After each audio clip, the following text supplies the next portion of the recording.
مجھے اپنے دل میں یاد کرتا ہے، میں بھی اسے اپنے دل میں یاد کرتا ہوں۔ جب میرا بندہ کسی محفل میں میرا ذکر کرتا ہے، میں اس سے کہیں بہتر محفل میں اس کا ذکر کرتا ہوں۔ اللہ کی محفل تو ملائے اعلیٰ کی ہے، ملائکہ مقربین کی ہے۔ بہرحال اللہ کو تم اپنے دل میں مستحضر رکھو، اللہ تعالیٰ تمہیں بھی یاد رکھے گا۔ دوبارہ فرمایا احفظ اللہ تجدہ امامک تجاہک، اللہ کو یاد رکھو تو اپنے سامنے موجود پاؤ گے، جب چاہو دعا کرو تو احفظ اللہ تجدہ امامک یا تجاہک، اپنے سامنے موجود پاؤ گے۔ اذا سألت فاسأل اللہ، اب آ گیا وہ مرکزی مضمون۔ دیکھو جب مانگو اللہ سے مانگو، غیر اللہ کے سامنے ہاتھ دراز کرو ہی مت۔ ایک حدیث میں آتا یعنی حرام نہیں ہے، دنیاوی قواعد اصول قوانین کے تحت کسی سے مدد چاہنا، کوئی سوال کرنا حرام نہیں ہے۔ آپ سوال کریں، مدد لیں، اسی پر دنیا قائم ہے، ایک دوسرے کے ساتھ تعاون کے ساتھ۔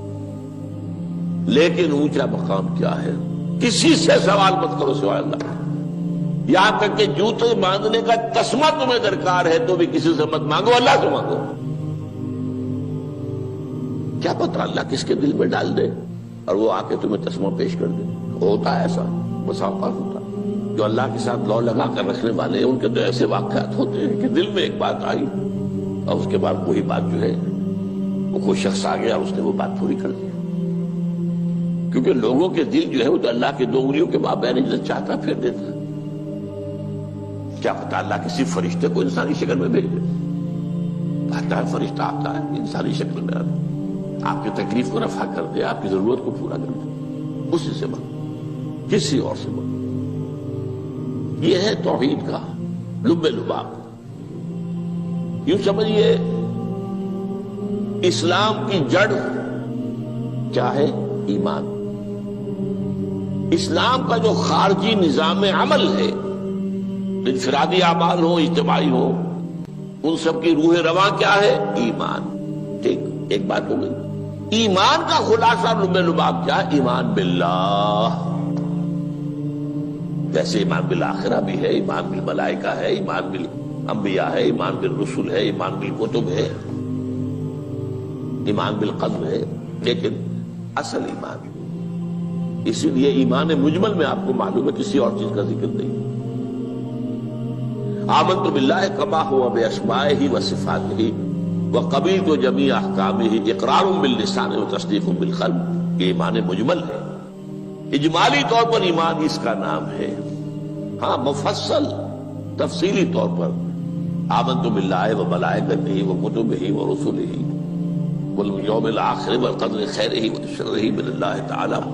تو اسلام کی جڑ ایمان، اور اسلام کا سارا جو نظام عمل ہے، چاہے انفرادی اعمال ہو چاہے اجتماعی، ان سب کی روح رواں ایمان، اور ایمان کا خلاصہ ایمان باللہ۔ اور ایمان باللہ کا اصل حاصل وہ ہے جو اس حدیث میں آ رہا، اس کے دو ہیں تقاضے، عبادت صرف اسی کی، استعانت صرف اسی سے۔ اس لیے میں نے سورہ فاتحہ کا تذکرہ شروع میں کیا، یہ عبادت کا جوہر ہے، عبادت کا جو ہے یہ ایمان کا حاصل، عبادت صرف اس کی ہے اور استعانت صرف اس سے۔ استعانت ہی میں سوال بھی آ گیا، یہ بھی مدد ہے۔ آپ کسی سے کچھ مدد مالی چاہ رہے ہیں یا کوئی اور مدد چاہتے ہیں، کسی کام میں مدد چاہتے ہیں، جیسے میں نے کہا تھا کہیں سفارش کرانا چاہتے ہیں، یہ بھی مدد ہے۔ وَإِذَا اسْتَعَنْتَ فَاسْتَعِنْ بِاللَّهِ، اور جب مدد مانگو صرف اللہ سے مانگو۔ اور وہ سارے الفاظ یاد کر لیے، استدعاء، استعانت، استغاثہ، یہ جو غوث اعظم سے استغاثہ کیا جاتا ہے یہ تو شرک ہے۔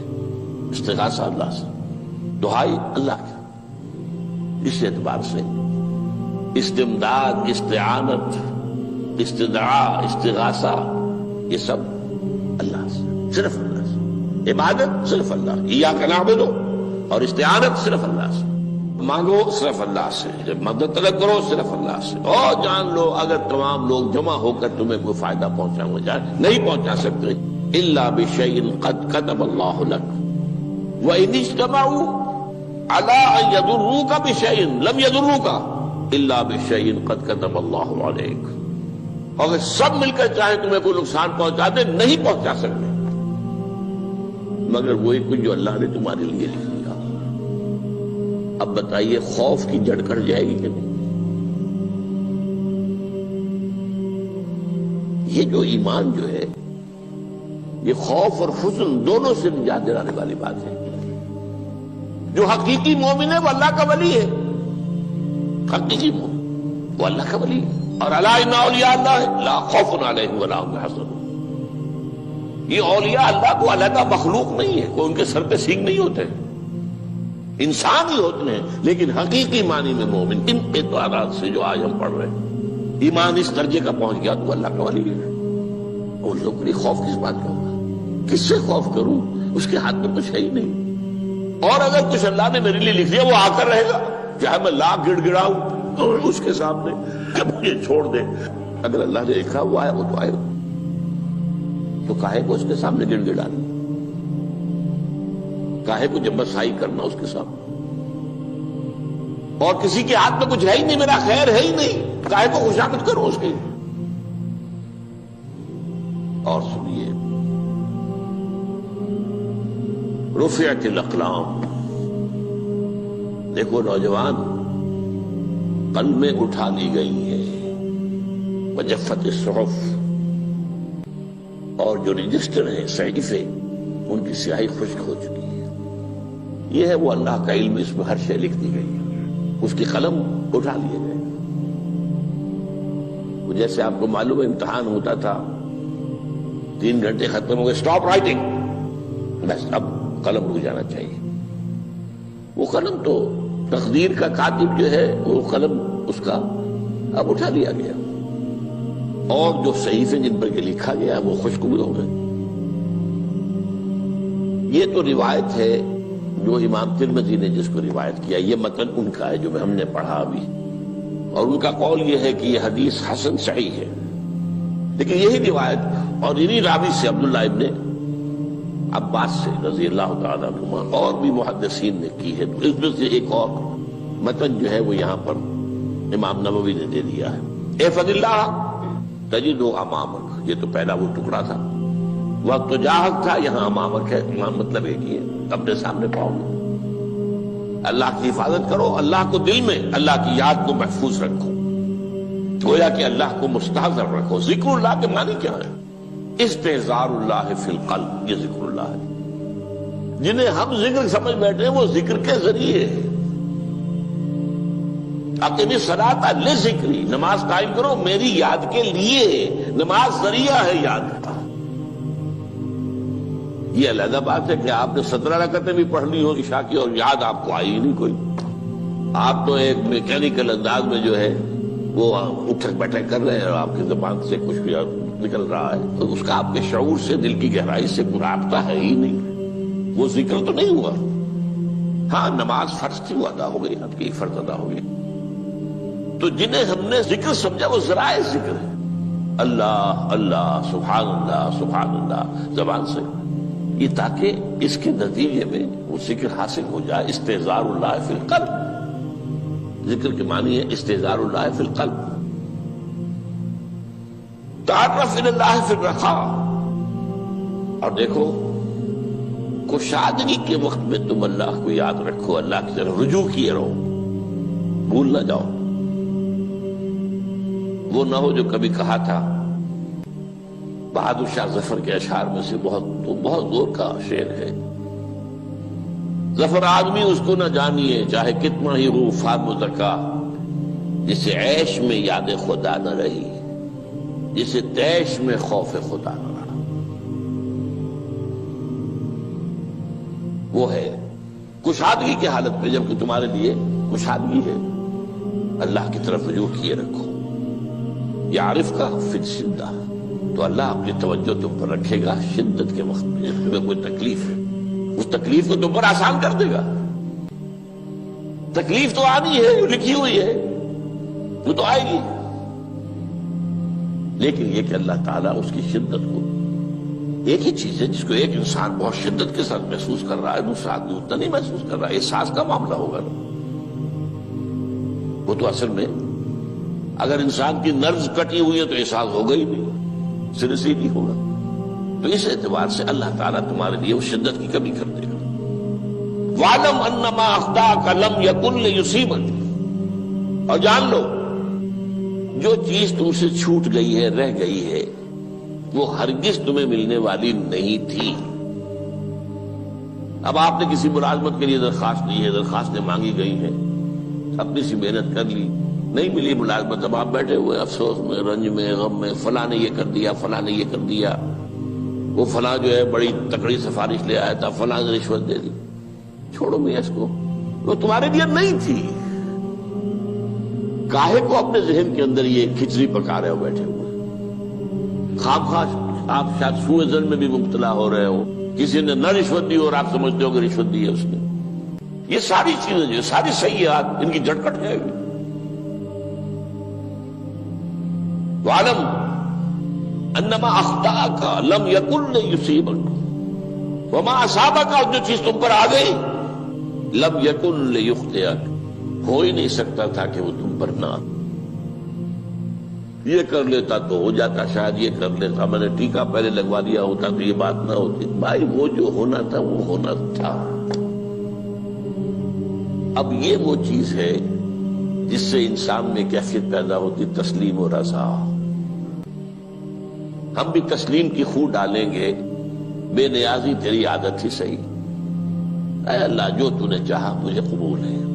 اسی لیے میں نے آپ کو آیتیں سنائی سورۃ تغابن کی، ما اصاب من مصیبت الا باذن اللہ، کوئی مصیبت نہیں آتی مگر اللہ کے اذن سے۔ وَمَن یؤمن باللہ یہد قلبہ، جو اللہ پر ایمان رکھتا ہو اللہ اس کے دل کو ہدایت دے دیتا ہے۔ ہدایت کس بات کی؟ تسلیم و رضا۔ سر دوستاں سلامت کے تو خنجر آزمائی، نہ شبد نصیب دشمن کے شبد ہلاکت تیغت۔ اے اللہ تیری طرف سے ہے، مجھے قبول ہے، اور بظاہر مجھے تکلیف ہو رہی ہے لیکن یقیناً اس میں میرا کوئی خیر ہے۔ بیدک الخیر، تیرے ہاتھ میں تو خیر ہی خیر ہے، جو بھی تیری طرف سے آئے۔